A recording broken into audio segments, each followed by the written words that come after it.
Hello, I'm going to try and do this brief video without crying. I had my vitrectomy on the 1st of August. Today is the 12th of August.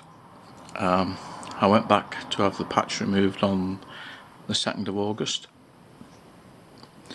I wasn't given any information about what to expect because they were going to see me the following week. They wanted to see me on Tuesday the 7th of August, but they didn't have any appointments. So they booked me in for Tuesday the 14th of August.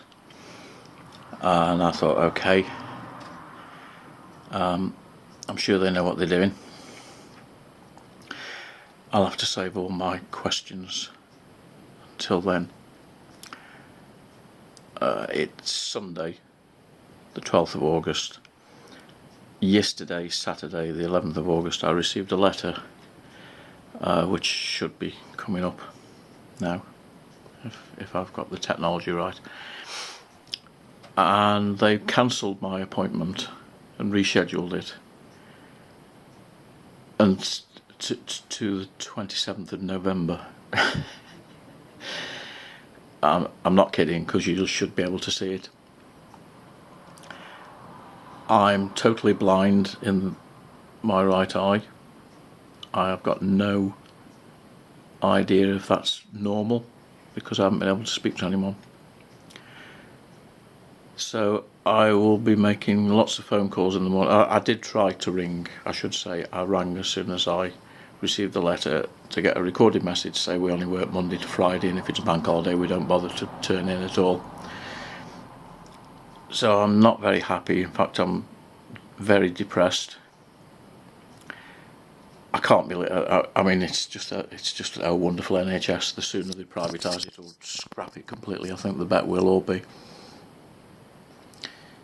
I don't know what the justification is. What I will be asking is, what new information do you have about the condition of my eye that's warranted? Effectively, it'll be 4 months after the operation when they intend to see me again. Clearly that's not acceptable. So I just needed to get that off my chest. I will be making loads of phone calls in the morning, and I'll add on to the end of this short video. Okay, so it's Monday morning.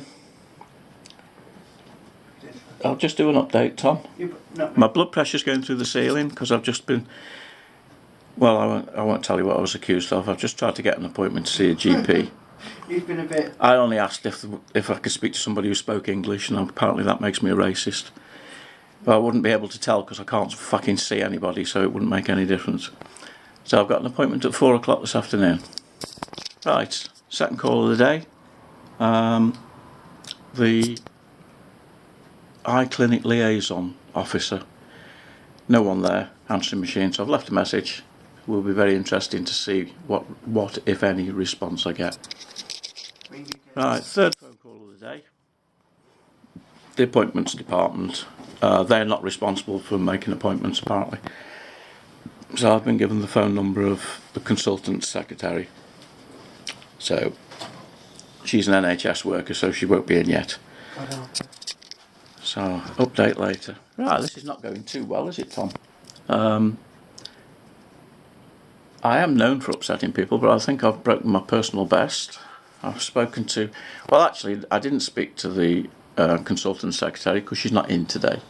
So I spoke to somebody else who wasn't able to handle me, I'm afraid. She said she wouldn't go... She rather funnily talked over me, accusing me of being rude, when she wouldn't even actually give me the opportunity to say why I was ringing. So I've spoken to her supervisor, who's told me that she won't be spoken to like that because she's a grandmother. Well, in Liverpool, I'm sorry, you only have to reach 32 to become one of them. So anyway, she's going to ring me back. Right, thank you, Tracy, the grandmother at 32 from Liverpool Hospital. She's not 32, she's about 40. I know, but she was bragging that she was a grandmother for some reason. But the only qualification you need to be a grandmother in Liverpool is to reach the age of 32. No, 40, John, don't be old. Anyway, Tracy's reinstated my appointment for tomorrow, but apparently I've upset a a member of staff who's had to go home. Well, I'm not surprised because they'll be on full pay at our expense. So, long weekend for her. Just waiting for the liaison officer to ring back now. That'll be fun. Okay, I've just been advised by my partner Tom to clarify why I'm a bit Stern and straight to the point. sharp. Yeah, Straight to the point. straight to the point. As sharp as a knife. I have Asperger's syndrome, and so I asked the lovely Tracy, the grandmother from Liverpool, what training they had to deal with people on the phone who had autism, and she said none. So I pointed out to her that's probably where they're all going wrong. So I'm blacklisted from Liverpool now. Oh, deep joy. Isn't that wonderful if I get blacklisted from Liverpool? Jesus Christ, it'd be like winning the lottery. Right, quick update. I managed to get an appointment for Leighton Hospital, which is the hospital who initially referred me to Liverpool, on Wednesday morning, so it's Monday today. I'm not going to Liverpool ever again. I've just got to see the GP this afternoon after I was apparently offensive and racist to the receptionist, so that'll be interesting to see how that goes. Probably be struck off later. Never mind. This day just gets better and better. What was that woman's name? Karina. Yeah. The eye clinic liaison officer. She was evasive at best. She's now got a flea in her ear. She's supposed to be ringing me back in a bit. It's only 1:05. I managed to upset most of the north of England today, which is a record even by my standards. So I made it quite clear to her that I've got an appointment at Leighton Hospital that I've managed to get, and I would have to be at death's door and prefer to go blind before I'll go back to the hospital in Liverpool. So she's ringing me back in a bit, then I've only got the GP this afternoon to fall out with, and then that's a day's worth done. Day's worth? Good day's work. Yeah. Right. Well, Karina never rang back after I told her I wanted an address to make a formal complaint. But she did get a very nice... it's not about you. She did get a very nice senior nurse to ring me back. Kathy Nutter. You shouldn't judge a book by the name of its cover. And she was full of apologies, quite rightly, and said that anyone would be disgusted. And she asked me if I'd got improved vision since the operation. She looked on the notes and saw what it was. It was 6/36. Said, has it got any better? And I pointed out that no one seems to be grasping the problem. I've got no sight at all.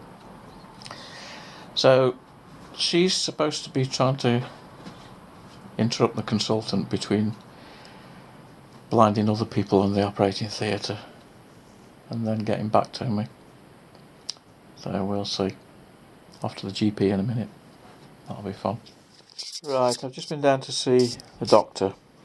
Very nice, I've never seen him before. He's a new partner in the practice.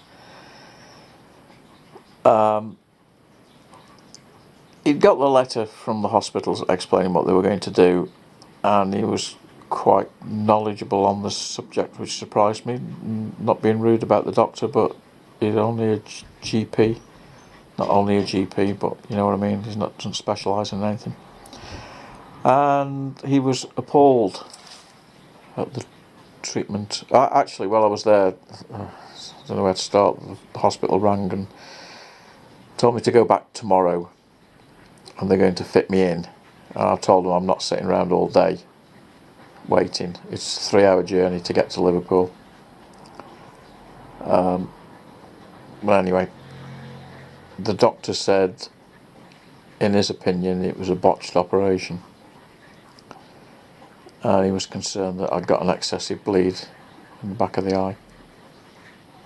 So, hopefully that's not the case. He seemed to think that I should have at least the same vision that I went in with. Mind you, so did the glaucoma nurse. So that's the end of this little rant compilation. I'm sure there'll be something else when I've been back to Liverpool. What I'm thinking at the moment is, was it worth it? No. Was I able to see anything before? Yes. Forgot to. Oh, Yeah. right. Try again. At this moment in time, I'm feeling as though I've intentionally blinded myself in one eye. I'm hoping that I'm wrong. Time will tell.